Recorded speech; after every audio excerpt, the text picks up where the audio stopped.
Good morning, everyone. Wanted to give everyone an update on what we're doing here this morning and why. So we're doing something we don't do very often, is verticutting greens. So what we're doing is we've got a special attachment for our mower that creates these vertical channels along our green surface. And what we're actually doing is removing a little thatch, which is not an issue that we have very often with our greens.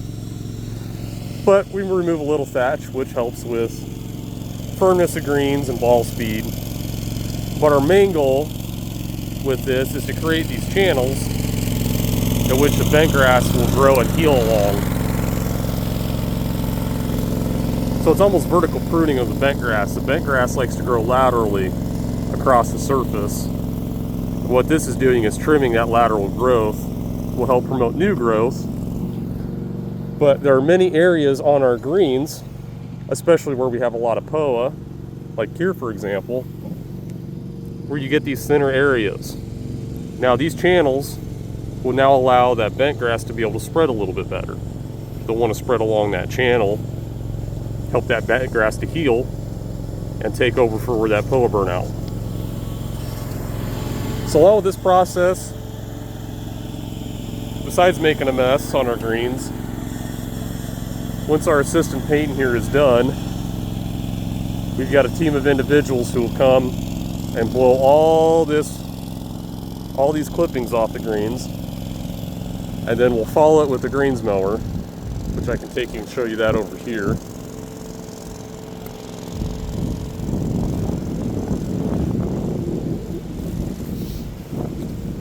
So to blow the greens off, we'll follow it with the greens mower to really clean them up.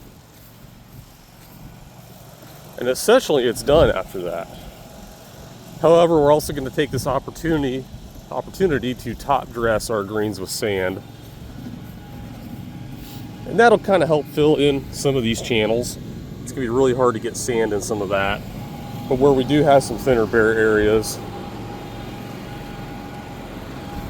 that sand will create a medium in which that bent grass can grow.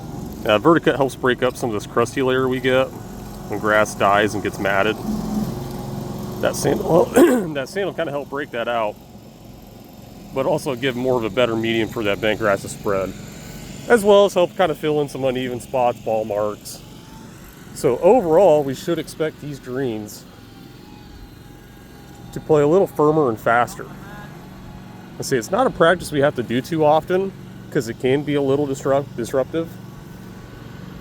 And I guess a little destructive to the green surface.